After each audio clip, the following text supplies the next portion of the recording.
Jai Hind doston. Welcome back to Smart IAS Foundation. You are watching Pre-Secure with me Raj Gaurav. And on today I will discuss the Pre-Secure current affairs topics for February 11 and 12. कल और आज के current affairs के topics को मिलाकर आज हम लोग इन टॉपिक को प्री सिक्योर में डिस्कस करेंगे। जो पहला टॉपिक आज हम डिस्कस करने वाले हैं वो है स्वावलंबनी स्कीम। स्वावलंबनी स्कीम, ये स्वावलंबन को बढ़ाने के लिए मतलब सेल्फ सफिशिएंसी को बढ़ाने के लिए या कहें तो एंटरप्रेन्योरशिप कैपेसिटी को बढ़ाने के लिए लाई गई एक स्कीम है। स्वावलंबिनी नाम लिखा हुआ, इट मींस फीमेल एंटरप्रेन्योरशिप को बढ़ाने के लिए। Okay, the second would be mangrove clam. Mangrove clam एक स्पीसीज जो कि न्यूज में मेंशन था, इसको लेकर क्या इसके कंजर्वेशन मेजर्स चल रहे हैं। Why this mangrove clam species, है ना। एक चीज ध्यान रखना है कि ये जो क्लैम हम बोल रहे हैं ना, इसको लोकल लैंग्वेज में अलग अलग नामों से बुलाया जाता है। ये कोई प्लांट नहीं बल्कि एक आप कह सकते हो एनिमल भी नहीं, इसको हम क्लासिफाई करेंगे। वॉर्म की स्पीसीज होती है, छोटे छोटे वॉर्म्स। अभी मैं पिक्चर दिखाऊंगा तो आपको समझ में आएगा। तो उसके कंजर्वेशन एफर्ट्स भी क्यों जरूरी हैं और किस वजह से ये न्यूज में रहा, वो हम डिस्कस करेंगे। The third would be network readiness index 2025 की इंडिया में नेटवर्क रेडीनेस क्या है, किस तरह से इंटरनेट कंप्यूटर के इंक्रीजिंग यूथ से इंडिया आगे बढ़ रहा है। Fourth, sports nation cup 2026। Sports nation cup 2026 ये न्यूज में था और यूपीएससी और स्टेट पीसीएस को ना इन स्पोर्ट्स रिलेटेड न्यूज में भी प्रीलिम्स में थोड़ा इंटरेस्ट होता है, तो हम इसे कवर करेंगे। फिफ्थ होगा वर्ल्ड मैप से रिलेटेड एक टॉपिक, जहां पर हम एरिट्रिया के बारे में बात करेंगे। Eritrea was in the news, so we will discuss it related to the world map. Sixth topic would be Indian national centre for ocean information service INCOIS, और इनक्वाइस की न्यू सर्विसेज की बात करेंगे। अभी रिसेंटली इनक्वाइस का foundation day गुजरा, तो हम इनक्वाइस और उससे रिलेटेड जो नए सर्विसेज है वो डिस्कस करेंगे। Then next seventh would be India's mental health crisis and intervention. India में मेंटल हेल्थ क्राइसिस को इंप्रूव करने के लिए क्या इंटरवेंशन लिए जा रहे हैं वो। The last topic would B bamboo sector and the national bamboo mission. तो आज के प्री सिक्योर के सेशन में आपके पास ये एजेंडा होगा और हम इसे डिटेल में डिस्कस करेंगे। Come to the very first topic, the Swavalambini scheme. जैसा मैंने बोला कि स्वावलंबनी स्कीम स्वावलंबन के लिए, सेल्फ सफिशिएंसी के लिए, मतलब एंटरप्रेन्योरशिप इंक्रीज करने के लिए विमेन फीमेल्स के लिए लॉन्च की गई है। इसको लॉन्च करने के लिए जो मिनिस्ट्री रिस्पॉन्सिबल है वो ministry of skill and development, आप यहाँ देख सकते हैं। And in partnership with NITI Aayog, NITI Aayog के साथ पार्टनरशिप में मिलकर। और जरा अगर ध्यान दें इस न्यूज क्लिपिंग पर, तो इस स्वावलंबनी स्कूल में किसको टारगेट किया जाएगा? फीमेल स्टूडेंट्स को। कहां से? हायर एजुकेशनल इंस्टीट्यूट से एंड यूनिवर्सिटीज से। अब बात भी सही है, स्कूल गोइंग हम फीमेल या मेल किसी भी स्टूडेंट्स को एंटरप्रेन्योरशिप के लिए टारगेट करें तो वो कुछ ज्यादा ही हो जाएगा, वहां पर एंटरप्रेन्योरशिप माइंडसेट डेवलप नहीं होती है। बट हायर एजुकेशनल इंस्टीट्यूट्स मतलब कॉलेजेस में, यूनिवर्सिटीज में अगर एंटरप्रेन्योरशिप माइंडसेट इंप्रूव करवाया जाए तो वो देश के लिए बढ़िया है। यही थी स्वावलंबनी स्कीम। अब चलिए इससे रिलेटेड क्वेश्चन देखते हैं। पहला स्टेटमेंट क्या? It is a nodal initiative of the ministry of women and child development designed to provide interest free loans to rural women entrepreneurs. अभी हमने देखा कि ministry of women and child development नहीं, ministry of skill इसमें involve है। तो ये तो गलत हो गया पहले बात पूरी तरह से। और यहाँ पे कोई लोन डायरेक्टली नहीं दिया जा रहा है, यहाँ पे एंटरप्रेन्योरशिप कैपेसिटी डेवलप की जाएगी। Second, the program targets female students from higher educational institutes to help them transition from IDSN to enterprise creations। मतलब जो लड़कियां कॉलेजेस में पढ़ रही हैं, यूनिवर्सिटीज में पढ़ रही हैं और उनके अंदर कोई नया बिजनेस आइडिया है, तो उस बिजनेस आइडिया को एंटरप्राइज के रूप में सक्सेसफुल बनाने के लिए इन्हें ट्रेनिंग दिया जाएगा as per the Swavalambini scheme. Third, Niti Aayog's Women Entrepreneurship Platform acts as the knowledge partner, providing mentorship support and facilitating seed funding।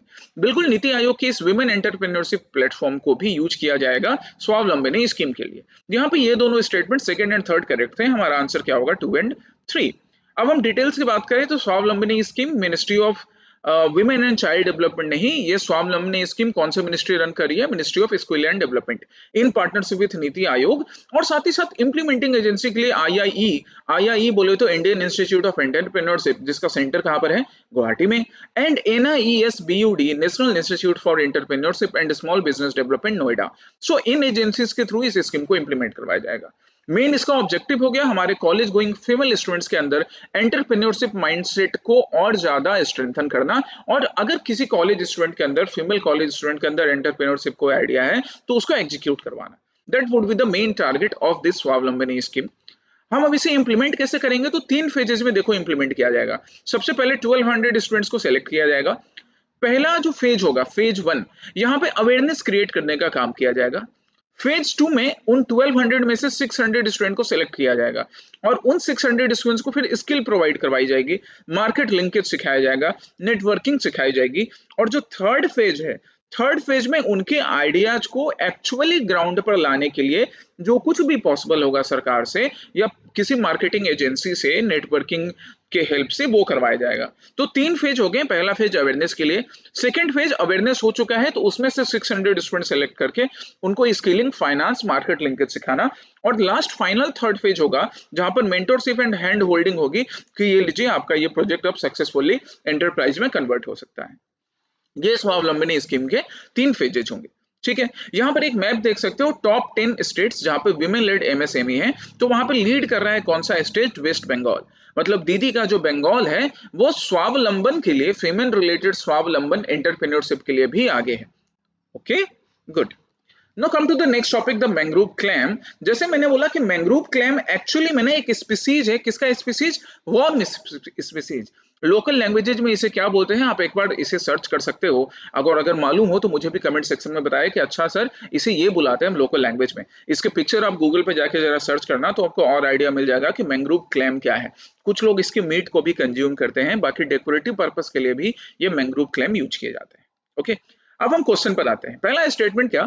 The central marine fisheries institute has successfully achieved the captive breeding of this species to facilitate ranching and restore natural stocks. सही बात है, CMFRI यहाँ पर क्या बोल रहा है कि हमने सक्सेसफुली कैप्टिव ब्रीडिंग को अचीव किया है। कैप्टिव ब्रीडिंग, अब ये कैप्टिव ब्रीडिंग काउच के लिए करवाई जाती है, बाकी पेट्स एनिमल के लिए करवाए जाते हैं। इवन जो वाइल्ड एनिमल्स होते हैं उनकी भी कैप्टिव ब्रीडिंग, मतलब एक कैप्चर्ड एनवायरनमेंट में, एक कन्फाइंड एनवायरनमेंट में ब्रीडिंग करवाई जाती है, जिससे कि अगर कोई स्पीसीज थ्रेटन्ड है तो उनके नंबर्स इंक्रीज हो सके। वो चीज यहाँ पर सक्सेसफुली अचीव किया गया, तो पहला स्टेटमेंट करेक्ट है। दूसरा, ecologically this clams are considered detrimental to mangrove ecosystem. अब तुम मुझे ये बात बताओ कि अगर ये डेट्रीमेंटल होता मैंग्रोव इकोसिस्टम के लिए तो क्या हमारे रिसर्चर्स इतने पगलेट हैं कि वो इसकी कैप्टिव ब्रीडिंग करवाएंगे? फिर तो इसको खत्म करना होता है ना बाबू। तो फिर यहीं पर गलत हो गया। आगे क्या लिखा हुआ है? Burrowing activity destabilises the sedimentary base. Actually destabilise नहीं करता है, स्टेबलाइज करता है, न्यूट्रिशन को रीइंस्टेट करता है। सेकंड रॉन्ग है। Third, it is a deep sea species found exclusively in the abyssal plains of the Indian Ocean and cannot survive in the estuarian condition। Mangrove region जो है ना, mangrove reason में एस्चुरियन condition ही मिलते हैं। अब जब mangrove reason में ये मिल रहा है और हम यहाँ पर लिख रहे हैं कि एस्चुरियन कंडीशन में नहीं सर्वाइव कर रहा है, तो स्टेटमेंट क्या होगा? रॉन्ग होगा। बुझे? करेक्ट ढूंढना था। कितने स्टेटमेंट करेक्ट हैं? ओनली 1, सी आंसर होगा, है ना। अब आ जाइए इस पर। तो ये रहा स्पीसीज जिसके आप आउटर लेयर को यहाँ देख सकते हैं। इसके अंदर वर्म जैसे थोड़े सॉफ्ट काइंड के स्पीसीज होते हैं, जो आपको एस्चुरीज में, मडी एनवायरनमेंट में, साउथ ईस्ट एशिया में मिलने का काम करते हैं। इकोलॉजिकल रोल की बात करें तो they are very much important because they do the nutrient recycling. Nutrient recycle का काम करते हैं। They actually stabilize the mangrove ecosystem. Mangrove ecosystem में जो सेडिमेंट्स होते हैं ना, इन सेडिमेंट्स को ये धीरे धीरे खाने का काम और उससे न्यूट्रिएंट रिसाइकिल करके मैंग्रोव इकोसिस्टम को रीस्टोर कर देते हैं। And that's why they are important. हालांकि इनके नंबर कम हो रहे हैं, मीट के लिए भी इनको कंज्यूम किया जाता है, फिश पकड़ने के लिए भी इनके मीट को निकालकर और फिश पकड़ने का काम किया जाता है, पॉल्यूशन की वजह से भी इनके नंबर कम हो रहे हैं। एंड दैट्स व्हाई CMFRI क्या कर रहा है? इनकी कैप्टिव ब्रीडिंग करवा रहा है। ये कैप्टिव ब्रीडिंग भी सक्सेसफुल देखने को मिल रहा है। And that's why it is important कि जो स्पीसीज थ्रेटन्ड है मैंग्रोव रीजन में, but that is important for successful restoration of mangrove, हम उसकी कैप्टिव ब्रीडिंग करके फिर सक्सेसफुली वापस वहां पे रिलॉन्च कर देंगे। ठीक है, चलो। The next topic is about network readiness index 2025। Network readiness index की बात करें तो मिनिस्ट्री ऑफ कम्युनिकेशन एक अपडेट क्या दे रहा है? That India science in network readiness index which is prepared by the Portulans Institute based in Washington DC। Prelims में सबसे पहले क्वेश्चंस आने का ये तरीका होता है कि फलाना इंडेक्स, फलाना रिपोर्ट कौन सी इंस्टीट्यूट प्रेजेंट कर रही है। तो ये जो नेटवर्क रेडीनेस इंडेक्स है, इसको प्रेजेंट करने का काम कौन करता है? पोर्टू लॉन्च इंस्टीट्यूट, जो कि कहां पर बेस्ड है? वॉशिंगटन DC में। और फिर ये क्या बोल रहा है यहाँ पे? हाईलाइटेड पार्ट देखो, दैट इंडिया का पोजीशन 4 स्लॉट इंप्रूव हो गया है। Now India is at the 45th rank. मतलब पिछले साल हम इसमें 49th रैंक पर रहे होंगे, अब हम 45th रैंक पर आ गए हैं। चलिए, अच्छी बात है। अब पहला question, the report is released by the world economic forum. ना ना ना ना ना, वर्ल्ड इकोनॉमिक फोरम नहीं है, पोर्टू लॉन्च इंस्टीट्यूट है, जो कि पुर्तगाल में नहीं, वॉशिंगटन DC में है। Second, India has improved its position in the 2025 index, climbing to the 45th rank globally. Yes, it is correct कि इंडिया का पोजीशन 2025 में इंप्रूव होकर 45th रैंक हो चुका है। Third, India secured the first rank globally in indicators such as AI scientific publications and ICT service reports. यहाँ भी सही है कि इंडिया ने ये जो ओवरऑल नेटवर्क रेडीनेस इंडेक्स है, इसमें इंडिया पहला रैंक अचीव कर रहा है किस इंडिकेटर्स के लिए? एआई साइंटिफिक पब्लिकेशंस के लिए एंड आईसीटी सर्विस एक्सपोर्ट्स के लिए, कि आर्टिफिशियल इंटेलिजेंस से रिलेटेड जो साइंटिफिक पब्लिकेशन है उसमें इंडिया ने सबसे बढ़िया परफॉर्म किया है, फर्स्ट रैंक है ग्लोबली। 2 एंड 3 यहाँ पर करेक्ट है हमारे लिए। और बाकी अब हम डिटेल की बात करें तो नेटवर्क रेडीनेस इंडेक्स जो कि इंफॉर्मेशन एंड कम्युनिकेशन टेक्नोलॉजी में डिफरेंट कंट्रीज क्या कर रहे हैं उसको ही मेजर करता है और अपना रेडीनेस इंडेक्स प्रेजेंट करता है। It cover 127 economies world wide, जिसमें 53 इंडिकेटर्स पर, जिसमें कुछ इंडिकेटर्स क्या हैं? ब्रॉडबैंड पेनिट्रेशन, कि कितने लोगों के पास ब्रॉडबैंड कनेक्शन जा रहा है, एआई रिसर्च देश में क्या हो रहा है, डिजिटल मीडियम में ट्रेड हो रहा है कि नहीं है, यूपीआई का यूज बढ़ रहा है कि नहीं है, इन सारे चीजों को फिर लेकर इन 53 इंडिकेटर्स के बेसिस पर रैंकिंग की जाती है। तो पिछले साल हमारी रैंकिंग 2024 के इंडेक्स के अकॉर्डिंग 49 थी और अब हमारी रैंकिंग 45 हुई है। इट मींस कि हमारे देश में टेक्नोलॉजी के लिए, पीपल सेंट्रिक स्किल्स के लिए, है ना, डिजिटल गवर्नेंस के लिए and economy and social environmental में डिजिटल के पॉजिटिव इंपैक्ट में अच्छा इंप्रूवमेंट हुआ है as per the network readiness index. और अब हम देखें तो इस नेटवर्क रेडीनेस इंडेक्स में क्या दिख रहा है कि ग्लोबल लीडरशिप की बात करें तो it ranked India first in annual investment in telecommunication services, AI scientific publication, कि इन चीजों में भारत पहले लेवल पर रहा। ओवरऑल 45th है, पर एनुअल इन्वेस्टमेंट इन टेलीकॉम सर्विसेज यहाँ पर फर्स्ट है, साइंटिफिक पब्लिकेशन एआई से रिलेटेड यहाँ पर फर्स्ट है। सेकंड रैंक किस चीज में मिला? मोबाइल ब्रॉडबैंड में। ये सारी चीजों में याद रखिए, इंटरनेट बैंडविड्थ में, यहाँ पर इंडिया का रैंक सेकंड है। ओके, फिर थर्ड मिला हमें किसमें? इंडिया के large digital active consumer base को लेकर, कि अगर कंज्यूमर बेस की बात करें तो थर्ड रैंक है। और अगर हम लोअर मिडिल इनकम कंट्रीज की बात करें तो इसमें इंडिया का रैंक सेकंड आया है।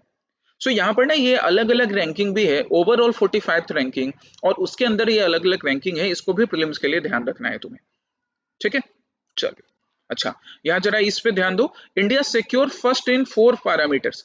4 पैरामीटर पे इंडिया फर्स्ट आया है। कौन कौन से पैरामीटर? एनुअल इन्वेस्टमेंट, ठीक है भैया, एआई साइंटिफिक पब्लिकेशंस, ठीक है, ICT service exports and e commerce legislation. तो ये जो 4 पैरामीटर्स हैं, इन 4 पैरामीटर्स पे इंडिया फर्स्ट आया है। ये तो जरूर से याद रखेंगे कि किस किस पे इंडिया फर्स्ट आया है और सेकंड थर्ड किस पे है, उस पे भी यहाँ से आप याद रखना है आपको। चलो, बहुत इंपॉर्टेंट है ये अपकमिंग यूपीएससी प्रीलिम्स के लिए, ध्यान रखना। Fourth, with reference to sports nations cup 2026, जिसमें चेस को इंक्लूड किया गया है पहली बार। हालांकि यहाँ पे जो चेस होगा वो रियल टाइम एनवायरनमेंट में नहीं, एक डिफरेंट टाइम एनवायरनमेंट होता है, उसमें प्ले किया जाएगा। अब पहला स्टेटमेंट क्या? It is organised by the sports world cup foundation and is scheduled to take place in Riyadh, Saudi Arabia. Correct है।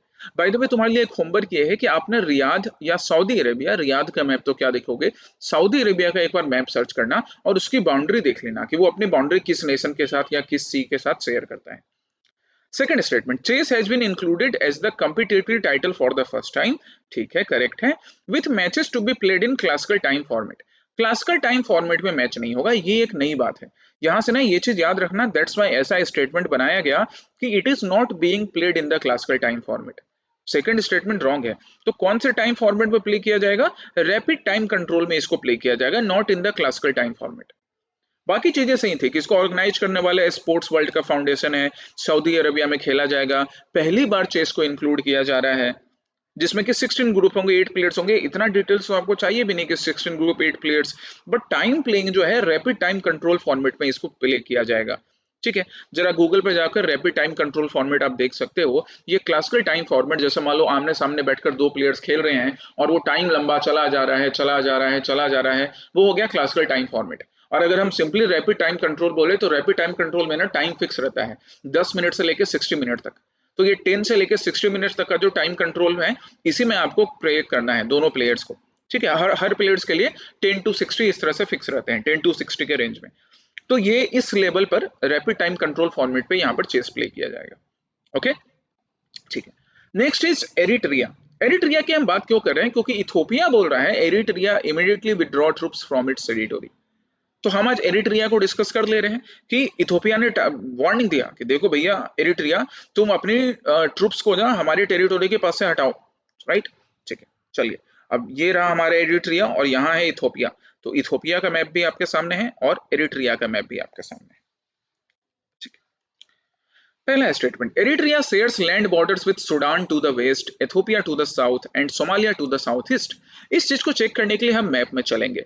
सूडान कहां पर है? तो सूडान नॉर्थ वेस्ट में, ठीक है। हम इधर नॉर्थ ईस्ट की बात करें तो रेड सी है, हम इधर इसके साउथ वेस्ट में बात करें तो एरिट्रिया है, और हम इधर साउथ ईस्ट में बात करें तो दिजबोती है। स्टेटमेंट क्या बोल रहा था कि सोमालिया है साउथ ईस्ट में, नहीं, साउथ ईस्ट में सोमालिया नहीं है, जिजबोती है, नॉट सोमालिया। तो पहला स्टेटमेंट क्या हो जाएगा? रॉन्ग हो जाएगा, है ना।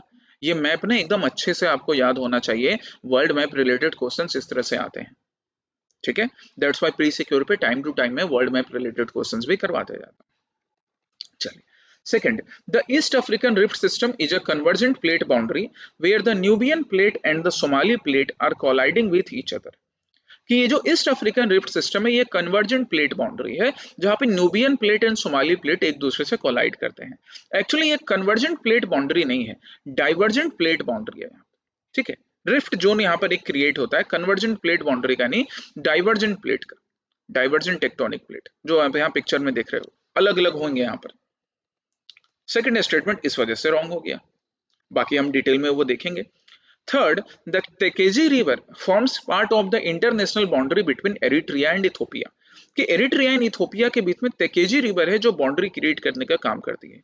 एरिट्रिया एंड इथोपिया के बीच में Tekeze river, this statement is correct. ये स्टेटमेंट करेक्ट है कि इन दोनों रिवर के बीच, इन दोनों देश के बीच में ना, एरिट्रिया एंड इथोपिया के बीच में ये रिवर फ्लो करती है और बाउंड्री क्रिएट करती है। सो हमारा थर्ड स्टेटमेंट करेक्ट था, फर्स्ट एंड सेकंड रॉन्ग थे। इनकरेक्ट पूछ रहा है, आंसर क्या होगा? 1 एंड 2 ओनली, ठीक है। चलिए, लोकेशन की बात करें तो एरिट्रिया हॉर्न ऑफ अफ्रीका, मतलब ईस्ट अफ्रीका वाले रीजन में है। कैपिटल इसका अस्मारा है। बॉर्डर हम यहाँ पर देख चुके हैं, land border and maritime border दोनों यहाँ पर मेंशन है, और बाकी आप उसको मैप से बार बार देखकर भी याद कर सकते हो। स्ट्रेटेजिक इंपॉर्टेंस की बात करें तो it controls the western course of बाब एल मंडेब स्ट्रेट, जो कि एक वाइटल ग्लोबल शिपिंग रूट है। बैब एल मेंडेब के वेस्टर्न पार्ट को ये कंट्रोल करने का काम करता है, जो यहाँ से रेड सी होते हुए, इस पार्ट से होते हुए, ऐसे होते हुए, ऐसे ऐसे होते हुए ना, यहाँ से जो भी शिपिंग जाता है उसे कंट्रोल एरिट्रिया करता है। एरिट्रिया के साथ साथ कुछ कंट्रोल दिजबौती का भी है यहाँ पर, ठीक ना। That's why it is very important, काफी स्ट्रेटेजिक लोकेशन पर है। रीजनल ग्रुपिंग्स की बात करें तो ये अफ्रीकन यूनियन एंड कॉम्सिया का भी पार्ट है। ईस्ट अफ्रीकन रिफ्ट सिस्टम के ज्वाइंट पर है। हाईएस्ट पॉइंट यहाँ पर माउंट एम्बा सोइरा है। मेजर रिवर्स तेकेजी नाम का रिवर है, जो कि इथोपिया के साथ इसका बॉर्डर क्रिएट करता है। क्लाइमेट टेम्परेट सब ट्रॉपिकल एंड ट्रॉपिकल है। अब यहाँ पे इतने सारे डिटेल्स ना सही तो कम से कम मेजर रिवर को याद रखिए, है ना। उसके साथ साथ ये अपना बॉर्डर किन किन के साथ शेयर करता है वो याद रखिए। एंड बैब एल मेंडेब स्ट्रेट को ये कंट्रोल कर सकता है, उसका वेस्टर्न पार्ट को, that you should also remember. बाकी हम ईस्ट अफ्रीकन रिफ्ट सिस्टम की बात करें तो ये कॉन्टिनेंटल रिफ्ट जोन जो है, यहाँ पर डाइवर्जेंट टेक्टोनिक प्लेट्स हैं between the African continents which are slowly splitting apart. ये आप इस पिक्चर के थ्रू देख सकते हो कि किस तरह से ये, इस तरह से ये एरो का जो साइज है, ये धीरे धीरे ना इधर निकलते जा रहे हैं, निकलते जा रहे हैं, ठीक है। ये वेस्टर्न ब्रांच हो गया अफ्रीकन प्लेट का, और ये अफ्रीकन प्लेट का ईस्टर्न ब्रांच हो गया। तो ईस्टर्न ब्रांच में इस साइड, मैं एक बार स्क्रीन क्लियर कर देता हूं, ये इस साइड, इस साइड, इस तरह से ये निकल रहे हैं, डाइवर्जेंस हो रहा है, right. And due to this divergence, ये जो डाइवर्जेंस यहाँ पर हो रहा है ना, रिफ्ट जो है अलग अलग हो रहा है।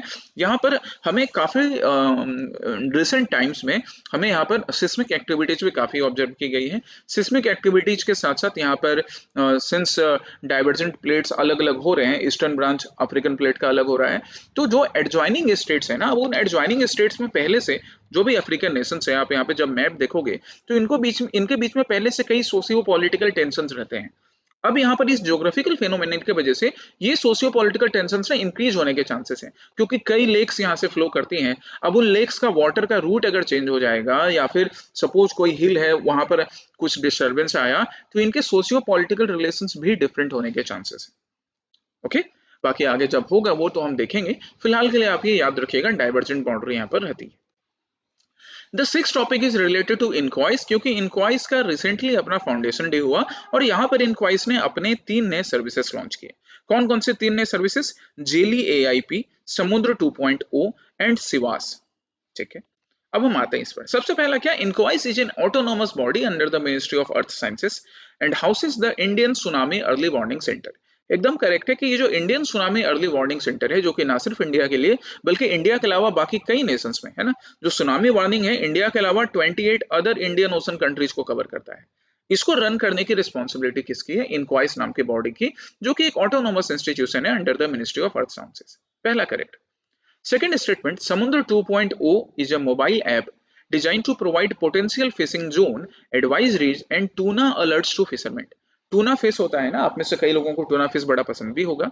तो टूना फिशेस किस किस टाइम में वहां पर ज्यादा होंगे किसी कोस्टल रीजन में, ताकि फिशरमैन जाए और टूना फिश को पकड़ सके, जिसकी कमर्शियल वैल्यू बहुत अच्छी है। इससे रिलेटेड आपको रियल टाइम अपडेट समुद्र 2.0 नाम की मोबाइल एप्लीकेशन पर मिलेगा, मल्टीलिंगुअल फॉर्मेट में।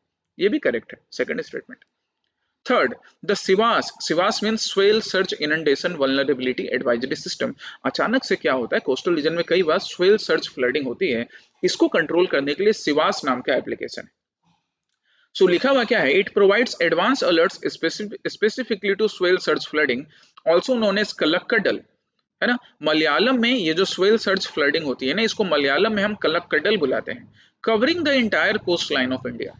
एक्चुअली अभी पूरे कोस्ट लाइन को नहीं कवर किया जा रहा है, अभी कलक्कडल जो कि मलयालम का एक वर्ड है, सो दैट्स वाई ऐसे याद रखना है कि सिर्फ केरला कवर हो रहा है।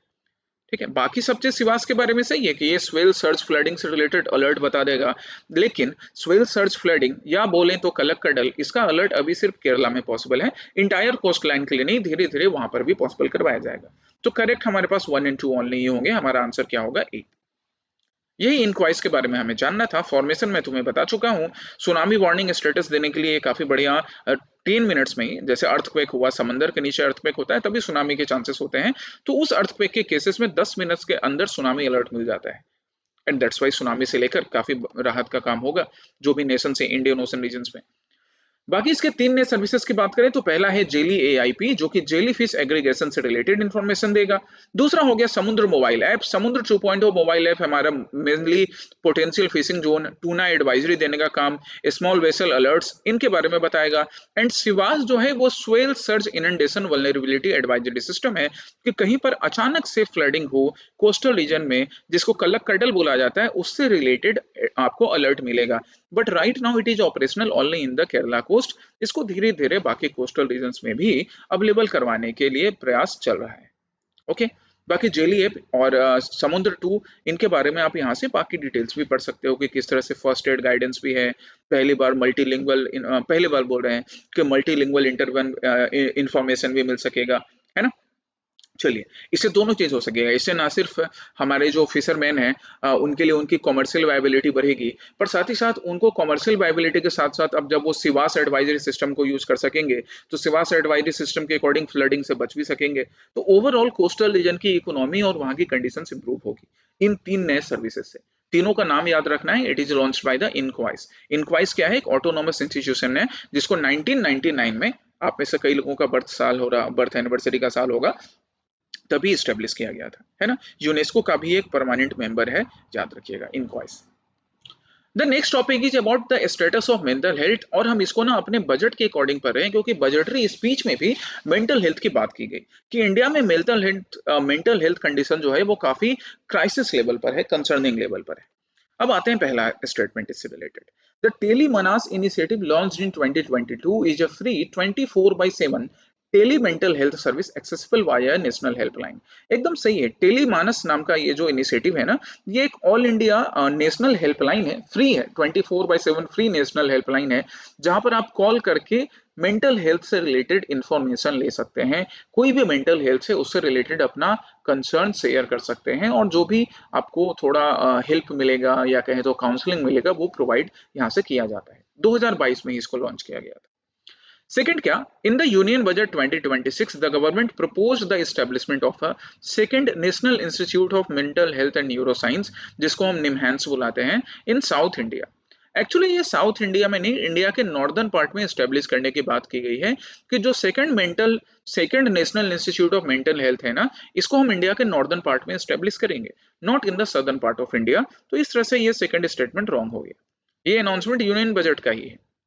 Third, currently India has achieved the WHO recommended ratio of 3 psychiatrists per 1 lakh population. अब अगर डब्ल्यूएचओ के लेवल को हम अचीव कर लेते हैं तो मेंटल हेल्थ इतना बड़ा क्राइसिस इंडिया में नहीं बनता, राइट। इंडिया में एक्चुअली में 3 साइकेट्रिस्ट पर 1 लाख पॉपुलेशन अवेलेबल नहीं है।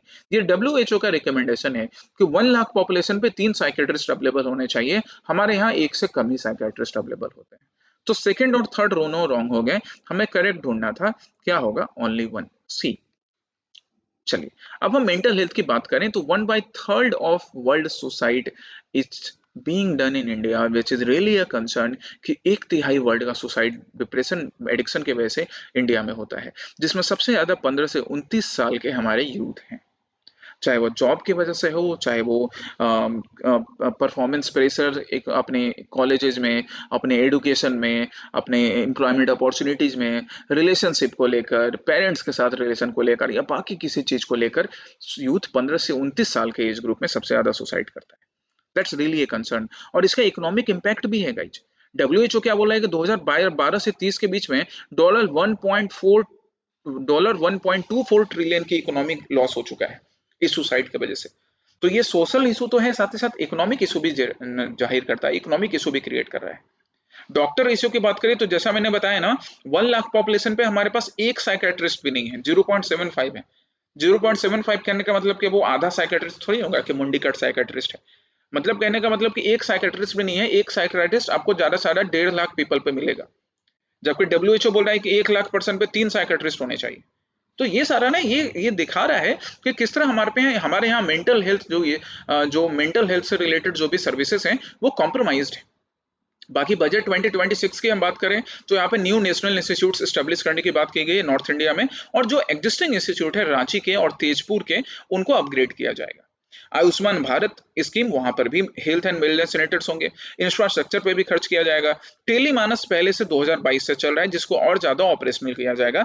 एंड मैन पावर इंप्रूव करने की जरूरत है, क्योंकि जब मैन पावर इंप्रूव किए जाएंगे, जैसे कि 47 पीजी डिपार्टमेंट्स स्टेब्लिश किए जाएंगे। अब जब पीजी डिपार्टमेंट स्टेब्लिश होगा तभी तो डॉक्टर्स निकलेंगे, तभी तो साइकाट्रिस्ट निकलेंगे, और ये जो रेशियो खराब है डब्ल्यूएचओ के भी हम रिकमेंडेशंस को फुलफिल नहीं कर पा रहे हैं, वो इंप्रूव हो सकेगा। ये शॉर्टफॉल क्यों होता है, तो उसके लिए लो एलोकेशन रिस्पॉन्सिबल है। ओवरऑल जो हेल्थ है ना, हेल्थ के लिए 2% ही जीडीपी का एलोकेट किया जाता है, और उस 2% का 2% मेंटल हेल्थ में। मतलब पूरी जीडीपी का 2% किया गया हेल्थ में, जो कि ऑलरेडी कम है, और उसमें से भी बस 2% मेंटल हेल्थ में खर्च किया जाता है।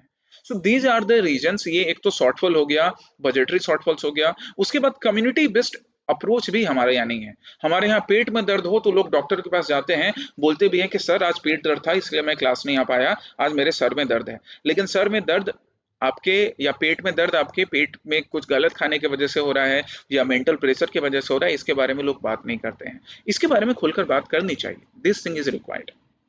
ओके। बाकी हम इसके बारे में कभी डिटेल में सोशोलॉजी की क्लास में या सोसाइटी की क्लासेस में भी करेंगे, एथिक्स की क्लासेस में पढ़ेंगे, राइट।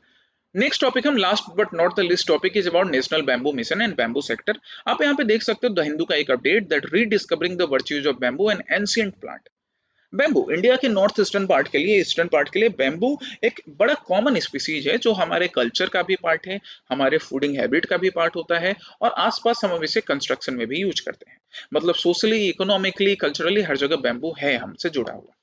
अब उसी से रिलेटेड पहला स्टेटमेंट क्या, India currently ranks among the top 3 exporters of bamboo and its products globally alongside China and Vietnam. Yes, it is correct कि चाइना और वियतनाम के साथ इंडिया टॉप 3 एक्सपोर्टर्स में आता है बैम्बू के।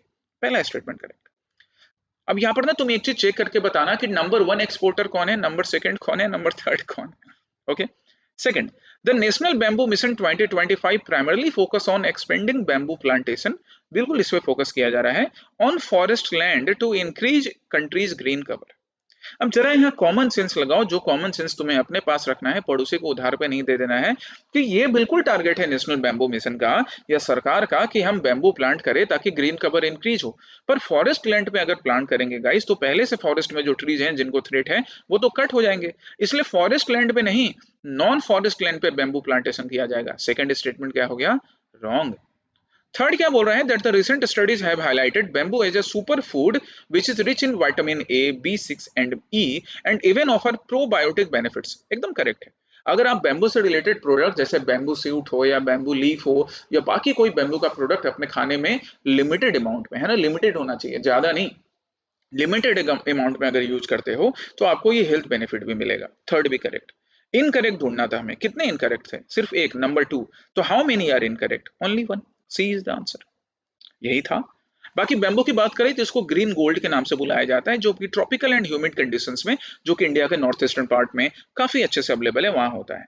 गुड सनलाइट एक्सपोजर चाहिए एंड ऑर्गेनिक मैटर, तो जहां से ब्रह्मपुत्र रिवर फ्लो करेगी ऑर्गेनिक मैटर तो मिलेगा ही, राइट। कल ही मैं सॉइल सिस्टम डिस्कस कर रहा था यूपीएससी क्रैश कोर्स में, तो देखो इस तरह से करंट अफेयर से रिलेटेड इंपॉर्टेंट हो जाता है। रिवर जहां से फ्लो कर रही है वहां पे हमें ऑर्गेनिक मैटर काफी बढ़िया अमाउंट में मिलता है। And that's why key states in northeastern part of India like Assam, Tripura, Mizoram, and apart from that Odisha, Andhra Pradesh, Karnataka, Kerala, Tamil Nadu, Bihar, Bengal, यहाँ पर भी बैम्बू कल्टीवेशन काफी अच्छा होता है। इंडिया टॉप 3 नेशंस में आता है चाइना एंड वियतनाम के साथ। हिस्टोरिकली भी बात करें तो Jain monks they use to make their क्या बोलते हैं उसको आप, हट, बाय यूजिंग बैम्बूज। अपनी जो कुटिया बनाते थे, हट बनाते थे, वहां पर भी बैम्बू यूज करते थे। Even bamboo stems and bamboo leaves को भी यूज किया जाता था खाने के लिए, राइट। ऐसे कई हमें प्रमाण मिले हैं।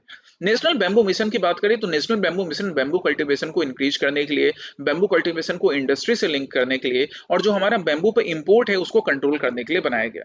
वैसे हम बैम्बू के सेक्टर में एक्सपोर्टर भी हैं, पर फिर भी कई जगहों पर बैम्बू इंपोर्ट भी किया जाता है अच्छी क्वालिटी के बैम्बूज को। और टारगेट रखा गया कि हम नॉन फॉरेस्ट लैंड में बैम्बू कल्टीवेशन करेंगे, जिससे ओवरऑल इंडिया का ग्रीन कवर बढ़ेगा, है ना, याद रखिएगा, नॉन फॉरेस्ट लैंड में, फॉरेस्ट लैंड में नहीं। बाकी बायो एनर्जी के लिए नुमालीगढ़ आसाम में भी recently the honourable prime minister inaugurated a bio refinery to produce 50,000 metric ton of ethanol from bamboo. मतलब कि यहाँ पे ना हम फूड प्रोडक्ट को यूज नहीं करेंगे, हम किसको यूज करेंगे, बैम्बू को यूज करके क्या बनाएंगे, नुमालीगढ़ में बायो रिफाइनरी में बायो इथेनॉल बनाएंगे। बहुत अच्छी बात है। इसके साथ साथ हम bamboo related products US, Denmark या नाइजीरिया में एक्सपोर्ट करते हैं, ये तो हमें मालूम ही है।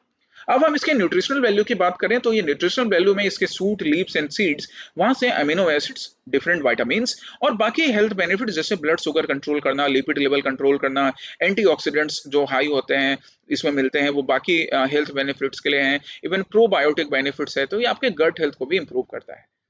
सो अगर लिमिटेड अमाउंट में आप सूट्स को या लीव्स को या बैम्बू सीड्स को कंज्यूम कर रहे हो, that is good for your health. बुझे? चलिए, ये आपके आज के प्री सिक्योर का एजेंडा था। और ये रहा आपके लिए आज का प्रैक्टिस क्वेश्चन। पहला प्रैक्टिस क्वेश्चन चंद्रयान-4 मिशन पर है और दूसरा practice question Ranganathittu bird sanctuary पर। तो Ranganathittu bird sanctuary this was mentioned in the news and Chandrayaan four mission both. आपको इन दोनों के बारे में पढ़ना है और कमेंट सेक्शन में मुझे आंसर करना है।